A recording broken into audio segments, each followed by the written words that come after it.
Morning students, 8th standard subject Gujarati और lesson number 11 जहाँ से आधा बाकी था वो हम इस वीडियो में देखेंगे। तो निरंजन અને તેના મિત્ર ટિકિટ વગર પોતાના કાકા વેદ સાહેબના લેટરથી ફિલ્મ જોઈ શકે છે। ત્યાર પછીનો એક બીજો પ્રસંગ છે, दूसरी घटना है। एक सुविख्यात कंपनी में કેટલાક क्लर्क लेवाना था, मतलब कि एक कंपनी थी और उसमें क्लर्क की वैकेंसी थी, क्लर्क की खाली जगह थी, वो लेने वाले थे। तो मैं अर्जी करी थी, लेखक कहे छे 15 दिवस पछी मारो इंटरव्यू हतो। तो 15 दिन के बाद लेखक का इंटरव्यू था। मने आ जादुई पत्र लईने कंपनी में मैनेजर ने मळवानो तुक्को सूझ्यो। तो लेखक को ये लगा कि मैं भी ये लेटर का इस्तेमाल करके नौकरी पालूँगा। ये सोचकर वो उसके पास जाते हैं, लेखक के मित्र के पास, જ્યાં દેવદૂતો પગ મૂકતા ડરે છે ત્યાં મૂર્ખાઓ દોડી જાય છે। એ ઉક્તિ મેં ઘણીવાર સાચી ઠેરવી છે। મેં નિરંજનને વાત કરીને પેલો પત્ર આપવા કહ્યું। નિરંજને કહ્યું, પત્ર આપવામાં તો કોઈ વાંધો तो कशो वांधो नहीं, पण तने एनो उपयोग करता नहीं आवड़े तो नौकरी तो बाजू पर रहेशे ने क्यांक भराई पड़ीश। बराबर। तो लेखक निरंजन के पास जाता है वो लेटर लेने के लिए। तो निरंजन ने क्या बोला उनके मित्र ने कि मुझे कोई दिक्कत नहीं है, लेकिन आपको इसका इस्तेमाल करने के लिए आना चाहिए, नहीं तो आपकी नौकरी तो बाजू पे रहेगी, लेकिन आप फंस जाओगे। पण मने हवे आत्मविश्वास आवी गयो हतो।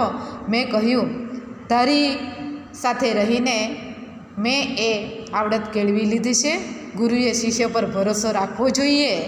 तो उसने क्या कहा लेखक ने निरंजन से कि मुझे भी अभी कॉन्फिडेंस आ गया है, मतलब कि मैं भी तेरे साथ रहकर इतना तो सीख ही गया हूँ। और साथ में ये भी बोला कि गुरु को शिष्य के ऊपर भरोसा रखना चाहिए। निरंजने मने पत्र आप्यो। पत्र लईने हूँ कंपनी हेड ऑफिसे पहुँची गयो। मैनेजरना पीए ने मैं चिट्ठी मोकली कहेवडाव्युं कि लायन्स क्लबना डिस्ट्रिक्ट गवर्नरनो पत्र लई हूँ मैनेजर साहेब ने मळवा मांगू छूं। थोड़ी वार में तेड़ू आव्युं मतलब के बोलाव्युं। मैनेजरना पीएनी ऑफिस में मने लई जवामां आव्यो। मारी गभरामण वधती जती हती। माराथी कई गल्ला थल्ला थई जाए ते पहला मैं मारू अमोध सत्र वापरी नाख्युं। एकदम पेलो पत्र मैं पीएना हाथ में मूकी दीधो। पत्र जोईने चमक्या। तेणे कह्युं, आ तो वेद साहेबनो पत्र छे। बराबर। तो क्या हुआ कि लेखक लेटर लेके मैनेजर की ऑफिस में जाते हैं, हेड ऑफिस में, और बोल देते हैं उसका जो पीए है उसके हाथ में लेटर रखकर कि मैनेजर साहब से मुझे मिलना है। ऑफिस में लेके गए और जैसे ही वहाँ पे साहब थे उसके हाथ में वो पत्र थमा दिया। तो मैनेजर ने क्या बोला कि आ तो वेद साहेबनो पत्र छे। हाँ, मैं कह्युं। बराबर। तमे एमने क्यांथी ओळखो? मारा काका, मीन्स के मारा मित्रना काका छे। तो उसको एक के बाद एक प्रश्न पूछे गए कि ये तो वेद साहब का पत्र है। तो लेखक ने कहा कि हाँ। तो उसने सामने से प्रश्न किया कि आप उसको कैसे जानते हो? तो लेखक ने बताया कि मैं मारा मीन्स मतलब कि मेरे मित्र के वो काका है, चाचा है। तो पत्र में शुं लख्युं छे? पेलो सनातन प्रश्न तेना मुखमांथी सरी पड्यो। उसने क्या कहा कि पत्र में क्या लिखा है? मैं पत्र उखेड़ियो नहीं। तो लेखक ने क्या बोला? पत्र उखेड़ियो नहीं मतलब कि मैंने पत्र देखा, खोल के देखा नहीं है। तो सामने से उसने बोला, उखेड़ियो होत तो कहीने ते जरा हस्या ने ऊभा थईने अंदरनी केबिन में गया। हूँ खरेखर गभराई गयो। कुरुक्षेत्रना मैदान में मूंझाई गયેલા अर्जुन जेवी मारी स्थिति हती, पण मारो कृष्ण निरंजन त्यां हाजर न हतो। मतलब कि लेखक तो घबरा गए। बराबर। और कुरुक्षेत्र के जहाँ महाभारतનું युद्ध થયું હતું, तो यहाँ पे कृष्ण को याद किया कि अर्जुन को राह दिखाने वाला कृष्ण, मतलब कि यहाँ पे उसका निरंजन मित्र उसके साथ नहीं था उसको सांत्वना देने के लिए। थोड़ी वारे पीए बहार आव्या ने कह्युं, अंदर जाओ, साहेब बोलावे छे। हवे तो हूँ ध्रुजवा लाग्यो। तो थोड़ी देर के बाद वो तो कैबिन में अंदर चले गए थे साहब। तो थोड़ी देर के बाद उसका पीए आता है और लेखक से कहता है कि जाओ, तमने अंदर साहेब बोले छे। लेखक ध्रुजवा लगे छे, मतलब कि उसको घबराहट होने लगी। घड़ी भर तो मने थयुं कि अहींथी नासी छूटूं, पण एम करवामांय हिम्मत चाली नहीं। फांसीनी खोली तरफ जतो हों तेम घसड़ाते पगे हूँ अंदर गयो। थोड़ी देर के लिए तो ये भी हुआ कि मैं यहाँ से भाग जाऊँ, लेकिन ऐसा कर पाया नहीं। वो करने के लिए भी हिम्मत उसकी चली नहीं। इसके लिए उसको ऐसा लगा जैसे कि वो फांसी पे चढ़ने वाला व्यक्ति जाता है ना फांसी की ओर, लेखक को बिल्कुल वैसे ही लगने लगा। अंदर साहेब बैठा हता, हूँ अंदर गयो त्यारे ए पत्र उकेलवामां मशगूल हता। हूँ जईने ऊभो रह्यो एटले कहे बेसो। तो अंदर गए तो साहब जो बैठे थे वो लेटर पढ़ रहे थे। कुछ भी समझ में आता नहीं था। जैसे ही लेखक को देखा तो उसने बोला कि बैठो। हूँ बैठो एटले एमणे पूछ्યું, तमे वेद साहेब ने केवी रीते ओळखो? उसने क्या बोला कि आप वेद साहब को किस तरह से पहचानते हो? मारा मित्र निरंजन वेदना ए काका थाई। तो लेखक ने क्या कहा कि मेरे मित्र है निरंजन वेद, जिसके वेद साहब काका है, मतलब कि उसके चाचा है।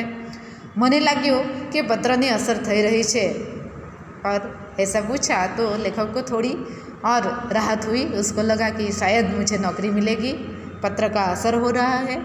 तो उसने वापस प्रश्न किया, एम निरंजन तमारो मित्र छे? सारू, आ पत्र तो मारो ज छे।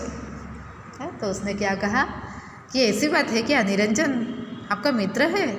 ठीक है, लेकिन ये लेटर तो मेरा ही है। मतलब क्या कि सामने जो व्यक्ति बैठा है वो खुद वेद साहब है। महाराज अक्षर छे, स्वगत बोलता होय एम कह्युं, पण शुं लख्युं छे तेनो अत्यारे मने ख्याल आवतो नथी। और हमें पता है कि वेद साहब का जो लेटर है वो ऐसी उनकी लिखावट है कि खुद भी कभी कभी तो उनको समझ पाते नहीं है। इसके लिए वो बोले कि ये लेटर तो मैंने ही लिखा है, लेकिन उसमें मैंने क्या लिखा है वो मुझे अभी समझ में नहीं आता है। तमे कहो छो कि आ पत्र मारा पर लखायेलो छे, पण एनो मेळ बेसतो नथी।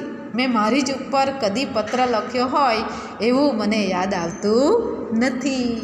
बराबर, यहाँ पे वो पकड़ में आ गए। उसने क्या कहा कि मैंने दूसरों के ऊपर बहुत सारे लेटर लिखे हैं, लेकिन कभी ऐसा नहीं हुआ कि मैंने खुद के ऊपर कोई लेटर लिखा हुआ हो। तो आपने जो बात बताई वो यहाँ पे ठीक से बैठती नहीं है, बंद बेचती नहीं। साहेबना टेबल पर पड़ेला पाटिया पर मारी नज़र पड़ी, लख्યું હતું MG वेद। और बाद में लेखक ने तो देखा कि जहाँ पे टेबल था उसके ऊपर नाम लिखी हुई प्लेट थी, उसके ऊपर वेद साहब का नाम पूरा लिखा था, MG वेद। मारू नसीब मने खुद वेद साहेब पासे ज खेंची लाव्યું હતું। मैं निरंजन ने बात करी होत तोय आ घोटाळो न थात। बराबर। और लेखक क्या सोचने लगे कि शायद मैंने नौकरी के लिए निरंजन से बात की होती तब भी वो तो काका को पहचान बताकर नौकरी दिलवा देता। जो कि वेद साहेब तो हजू पत्र उकेलवामां ज प्रवृत्त हता। थोड़ी वार पत्र सामे जुए, वળી मारी सामे जुए, पछी जाणे स्वगत बोलता होय एम फरी बोल्या, मैं निरंजन ने एना कोई भाईबंध माटे आवो पत्र लखी आप्यो होय एवुं याद नथी आवतुं। बराबर। और क्या बोले कि मैंने कभी निरंजन को उनके मित्र के लिए, उनके फ्रेंड के लिए कोई इस तरह से सिफारिश का पत्र लिखा हुआ ऐसा तो मुझे कुछ याद आता नहीं है। लेकिन आगे वो क्या बोले, पण आ लेटर पेड ने अक्षर तो मारा ज छे, लेकिन हाँ लेटर पेड ये मेरे ही ऑफिस का है, मेरा ही है मतलब, और राइटिंग भी मेरी ही है। मात्र पत्र कोने उद्देशीने लख्यो छे तेनो ख्याल नहीं आवतो। वो क्या बोलते हैं कि ये सब राइटिंग लेटर पेड वगैरह सब मेरा है, लेकिन मैंने पत्र किसको लिखा है वो मुझे पता नहीं है। ये जो ख्याल आवे तो कंईक समझाय, पण ऑलराइट तमारे काम शुं छे? साहेब मैं अहीं क्लार्कनी नौकरी माटे अरजी करी छे। बराबर। लेकिन उसने बात बीच में ही काट दी और बोले कि ठीक है जो भी है, लेकिन आपको क्या काम है, તમારે શું કામ છે? તો લેખક કહે છે કે સાહેબ મેં તમારી ઓફિસમાં ક્લાર્કની નોકરી માટે અરજી કરી છે, મતલબ કે મને ક્લાર્કની નોકરી જોઈએ છે. ઓહો એમ વાત છે, અઠવાડિયા પછી તપાસ કરજો.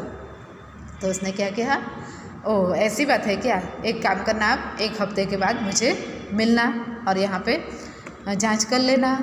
અને આજે હું વેદ સાહેબની ઓફિસમાં ક્લાર્ક છું. અલબત્ત પેલો જાદુઈ પત્ર વેદ સાહેબ પાસે જ રહી ગયો, એનો અફસોસ મને ને નિરંજનને દિવસો સુધી રહ્યા કર્યો હતો.